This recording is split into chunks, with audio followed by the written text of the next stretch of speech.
नमस्कार, आपण पाहत आहात विश्वात्मक लोकस्वामी वार्ता न्यूज।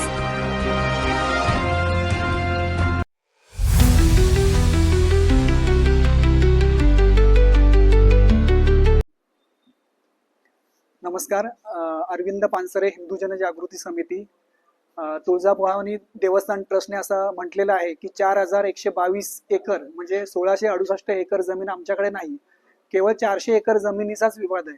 पण मुळात मी त्यांना सांगू इच्छितो की MS गिलानी म्हणजे विधी व न्याय खात्याचे जे प्रधान सचिव आहे त्यांचाच हा 2010चा रिपोर्ट आहे आणि 2010ला जी चौकशी समिती नेमली होती 30 सदस्य त्यांनी हा रिपोर्ट दिलाय की 1668 हेक्टर जमीन ही अतिक्रमित झाली आणि त्यांची अतिक्रमण त्यावेळेचे उपजिल्हाधिकारी, तलाठी, अव्वल कारकून यांनी केली आणि कशा प्रकारे केली त्यांची नावं पण दिलेली आहे। असं असताना मंदिर संस्थान दावा कसा काय फेटाळू शकतो? बरं, हिंदू जनजागृती समितीच्या वतीने आम्ही 2015ला जेव्हा जनहित याचिका केली, परत 2018ला जनहित याचिका दाखल केली, तेव्हा ही माहिती स्वतः जिल्हाधिकारी धाराशिव यांनी कोर्टामध्ये सादर केलेली आहे। जर मंदिर संस्थानला असं वाटतं की 4122 एकर जमीन नाही, मग त्यांनी या माहितीला न्यायालयाला आव्हान का नाही दिलं, आपलं प्रतिज्ञापत्र सादर का नाही केलं, हा मोठा प्रश्न आहे। जर तुमचे विधी व न्याय खात्याचे प्रधान सचिव एक माहिती देतात आणि तुमच्याकडे जर वेगळी माहिती आहे तर तुम्ही त्याला हरकत घ्यायला हवी होती। गेल्या 10 वर्षामध्ये अशी हरकत का घेतली गेली नाही? याचा अर्थ सरकारचा रिपोर्ट बरोबर आहे आणि मंदिर संस्थान कोणाला तरी वाचवण्याचा प्रयत्न करत आहेत का, असा संशय आम्हाला निर्माण झालेला आहे। तरी आमची ह्या आजच्या पत्रकार परिषदेच्या माध्यमातून मागणी आहे की तुळजापूर देवस्थानची जी 4122 एकर जमीन आहे ती पुन्हा मंदिर संस्थानला मिळाली पाहिजे आणि जे आता मंदिर विश्वस्त आहेत, ट्रस्टी आहेत, त्यांनी ही जमीन घेण्यासाठी तातडीने पावलं उचलली पाहिजे। कारण देवस्थानची जमीन कुठल्याही प्रकारे कोणालाही विकता येत नाही, कोणाच्या नावावर करता येत नाही, कारण ती इनाम वर्ग 3 ची जमीन आहे। तर त्यासाठी सरकारने तातडीने कृती करावी। नमस्कार। महाराष्ट्र मंदिर महासंघाची धाराशिव येथे एक पत्रकार परिषद झाली। या पत्रकार परिषदेचा प्रामुख्याने विषय असा होता की जमिनीचं नक्की तुळजाभवानी मातेचा मालकी हक्कात आणि ताब्यात जमिनी किती आहेत? आमच्याकडे सरकारी अहवाल आहे जे प्रधान सचिव विधी व न्यायाने दिला, त्यात स्पष्टपणे असं केलं होतं, लिहिलेलं आहे की 1668.14 हेक्टर जमीन संस्थानाच्या मालकीची आहे, ताब्यातली। मात्र ही बेकायदेशीररित्या हस्तांतरित केली होती। याची ओरड झाल्यानंतर एक त्रिसदस्यीय समिती नेमण्यात आली होती। या समितीचा अहवाल आहे की जमीन मालकी 1668.14 हेक्टरच आहे आणि जे लोकांनी बेकायदेशीररित्या हस्तांतर केलं त्यांची नावं सुद्धा नमूद केलेली आहे। मात्र 2010 पासून 2026 पर्यंत जमिनीचा ताबा मिळवण्याचा किंवा जमिनीचे मालकी हक्क मिळवण्याचा सरकार दरबारी किंवा तुळजापूर भवानी ट्रस्टनी कधीही काही प्रयत्न केला नाही। हे सत्यस्थिती आम्ही परत सांगण्यासाठी इथे उपस्थित आहोत। तुळजाभवानी मातेच्या देवस्थानाला निजामांकडून जी जमीन मिळाली होती ती 1668 हेक्टर अशी होती। त्याचे कागदपत्र अस्तित्वात आहेत, आपल्याकडे आहेत। त्या व्यतिरिक्त त्यानंतर 1981 सालापासून 2009 सालापर्यंत या जमिनीबद्दल छेडछाड करण्यात आले आणि सरकारी अधिकाऱ्यांनी बेकायदेशीर मार्गाचा अवलंब करून हे वर्ग 3च्या जमिनीबद्दल आदेश पारित करून त्याचे हस्तांतरण केले। हे हस्तांतरण केल्यानंतर सन 2009 साली कलेक्टर साहेबांनी त्याबद्दल एक समिती गठन केली होती। समिती गठन झाल्यानंतर त्यामध्ये गिलानी साहेबांचा एक अहवाल होता जो त्यानंतर उच्च न्यायालयाचे न्यायमूर्ती म्हणून त्यांनी निवृत्त झाले। या अहवालामध्ये त्यांनी स्पष्टपणे उल्लेख केला की 1668 हेक्टरची जमीन देवस्थानाची होती आणि त्यामध्ये घोटाळा घडलेला आहे। घोटाळ्यामध्ये जिल्हाधिकारी आणि त्यांचे संबंधित खालचे महसूल अधिकारी होते, हा स्पष्टपणे रिपोर्टमध्ये होता।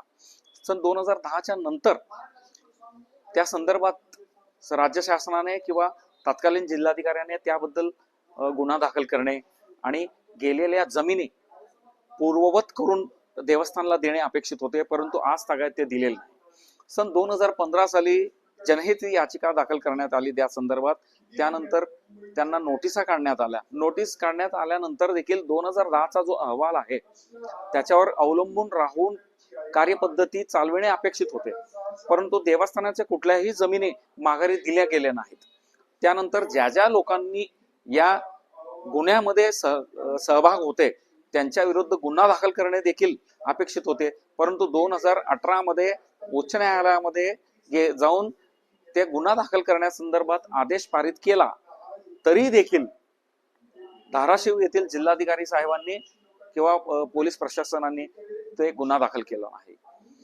त्यानंतर आज तागायत त्या संदर्भात निष्क्रिय राहिलेले हे धाराशिव येथील सरकारी अधिकाऱ्यांनी कोणतेही कामकाज केले नाही. म्हणून सनातन संस्थेतर्फे, महाराष्ट्र मंदिर महासंघातर्फे आपल्याला आंदोलन छेडण्याची वेळ आलेली आहे. म्हणून आज रोजी पत्रकार परिषद बोलवण्यात आलेली आहे आणि या माध्यमातून पुढचे आंदोलनाची दिशा ठरवण्यात येईल. नमस्कार, मी सुनील घनवट, मंदिर महासंघ राष्ट्रीय संघटक. आज धाराशिव या ठिकाणी एका महत्त्वपूर्ण विषयावर प्रेस कॉन्फरन्स आयोजित करण्यात आलेली होती. तुळजापूर देवस्थानाच्या जमिनीच्या घोटाळ्यासंदर्भात 4122 एकर म्हणजे 1668 हेक्टर जमीन या संदर्भात झालेल्या घोटाळ्यासंदर्भात नुकतंच मंदिर महासंघाने महसूल मंत्र्यांची भेट घेऊन त्या संदर्भात त्यांनी या घोटाळ्यासंदर्भात संपूर्ण चौकशी करून अहवाल सादर करण्याचे आदेश जिल्हाधिकाऱ्यांना दिलेले होते. परंतु त्याच्यानंतर जिल्हाधिकाऱ्यांनी या संदर्भातलं एक परिपत्रक काढून अशा प्रकारे 4122 एकरचा घोटाळा नसून हा 400 एकर जमिनीचा घोटाळा आहे. वास्तविक पाहता हिंदू जनजागृती समितीची संभाजीनगर खंडपीठामध्ये याचिका दाखल केलेली आहे. त्याच्यामध्ये स्पष्टपणे न्याय आणि विधी विभागाचे सचिव आहेत, त्यांनी जी कागदपत्र सादर केली त्याच्यामध्ये सुद्धा त्यांनी म्हटलेलं आहे की हा घोटाळा 4122 एकर जमिनीचा आहे.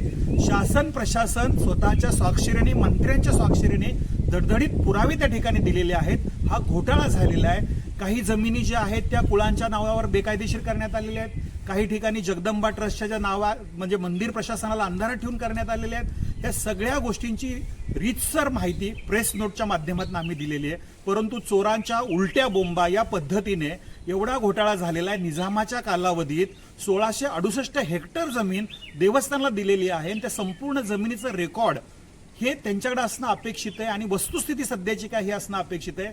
2010ला याचिका दाखल झाल्यानंतर 2026 पर्यंत या संदर्भात घोटाळा झाल्याची माहिती न्याय विधी विभागाने दिलेली आहे. या संदर्भात न्याय विधी विभाग, महसूल विभाग, वन विभाग, संबंधित तत्कालीन जिल्हाधिकारी, मंदिर प्रशासन या सर्वांना पक्षकार बनवलेले आहे. आज तागायत कोणीही अशा प्रकारची माहिती आमच्याकडे नाहीये, ते सादरच केलेलं नाहीये.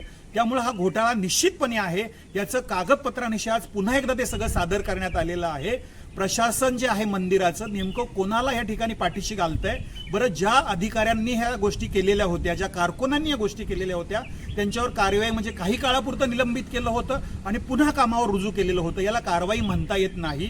त्यामुळं मंदिर महासंघ असेल, हिंदुत्वादी संघटना असतील, हा लढा शेवटपर्यंत चालू ठेवणार आहेत आणि जोपर्यंत ही सर्व जमीन 4122 एकर म्हणजे 1668 हेक्टर जमीन ही देवस्थानाच्या नावावर पूर्णता होईपर्यंत हा आमचा लढा चालू राहणार आहे. प्रशासन असेल, जिल्हाधिकारी असतील, या सर्वांनी याची दखल घेतली पाहिजे. एवढा प्रचंड जमिनीच्या बाबतीतले जी काही अनियमितता आहे, अफरातफर आहे, घोटाळा आहे, या संदर्भात लक्ष घालून ही जमीन देवस्थानाच्या नावावर घेतली पाहिजे. कोणालाही पाठीशी घालता कामा नये अशी आमची मागणी आहे. नमस्कार.